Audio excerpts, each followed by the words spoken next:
মির্জা ফখরুল ইসলাম আলমগীর উনি একেবারে জানিয়ে দিয়েছেন এই কর্মসূচি পালন উপলক্ষে কেউ যদি কোথাও চাঁদাবাজির কোনো খবর পাওয়া যায় তার বিরুদ্ধে একেবারে জিরো টলারেন্স।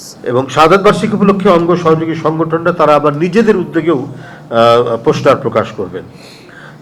আগের দিন অর্থাৎ 29 তারিখে ইঞ্জিনিয়ার্স ইনস্টিটিউট রমনায় দলের পক্ষ থেকে অর্থাৎ বাংলাদেশ জাতীয়তাবাদী দল বিএনপির পক্ষ থেকে আলোচনা সভা অনুষ্ঠিত হবে এবং সেই আলোচনা সভায় আমাদের জাতীয় নেতৃবৃন্দ সহ দেশের বরেণ্য বুদ্ধিজীবীরা তারা বক্তব্য রাখবেন বেলা 3টা থেকে। আচ্ছা, এছাড়াও অনুরূপভাবে বিএনপির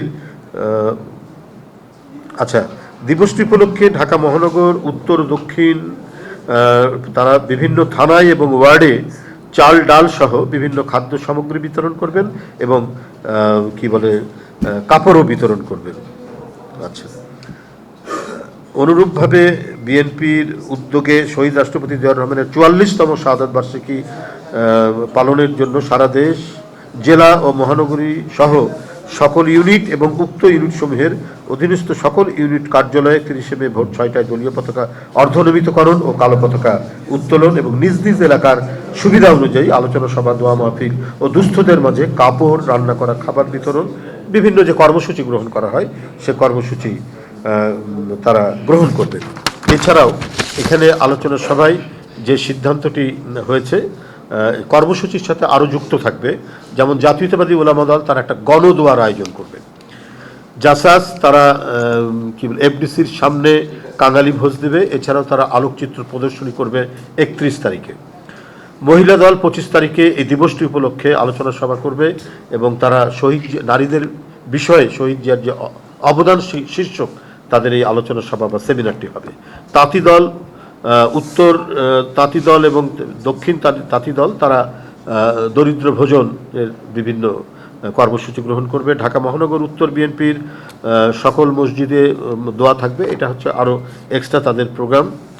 আচ্ছা, মুক্তিযুদ্ধ দল যদিও তারা 27 তারিখে বলেছেন, তো এটা আমি ওনাদের অনুরোধ করব আরও একদিন আগে বা 2 দিন পরে তারা করবেন, যেহেতু একটি সমাবেশ রয়েছে সেই জন্য তারা এটা করবেন। এছাড়াও জাতীয়তাবাদী কৃষক দল তারা কৃষি বিপ্লব, শহীদ জিয়ার কৃষি বিপ্লবের এবং কৃষিতে শহীদ জিয়ার অবদানের উপর তারা আলোচনা সভা করবেন। এছাড়াও তারা আরও অঙ্গ সংগঠনগুলি নিজের উদ্যোগে পোস্টারও করবেন।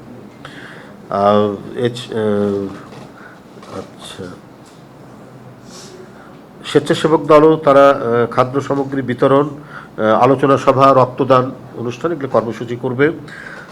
যুবদল তারা বলেছেন তারাও পোস্টার করবেন, সারা দেশে মেডিকেল ক্যাম্প করবেন, ওষুধ বিতরণ করবেন এবং রক্তদান কর্মসূচি তারা করবেন।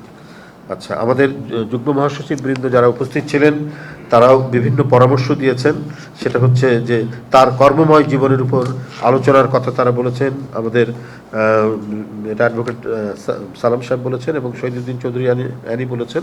মিডিয়া সেল যেটি আছে, মিডিয়া সেল 30শে আগস্টের আগেই ডকুমেন্টারি শহীদ জিয়ার উপর যে সমস্ত ডকুমেন্টারি 30শে মের আগেই তো বলেছে, 30শে মে আগেই না, 30শে মের আগেই এই ডকুমেন্টারিগুলো তারা দেবেন আর কি। আচ্ছা, তাছাড়াও র্যালির কথা বলেছেন, খাদ্য বিতরণ, মিডিয়া, তারপরে আরও এইসব বিষয়। এবং এখানে সুস্পষ্টভাবে আমাদের সকল নেতৃবৃন্দ এবং এটার উপরে একবারে স্ট্যান্ডিং যেটা অর্ডার আমাদের দলের সভাপতি, মানে আজকের সভার সভাপতি মির্জা ফখরুল ইসলাম আলমগীর উনি একেবারে জানিয়ে দিয়েছেন এই কর্মসূচি পালন উপলক্ষে কেউ যদি কোথাও চাঁদাবাজির কোনো খবর পাওয়া যায় তার বিরুদ্ধে একেবারে জিরো টলারেন্স।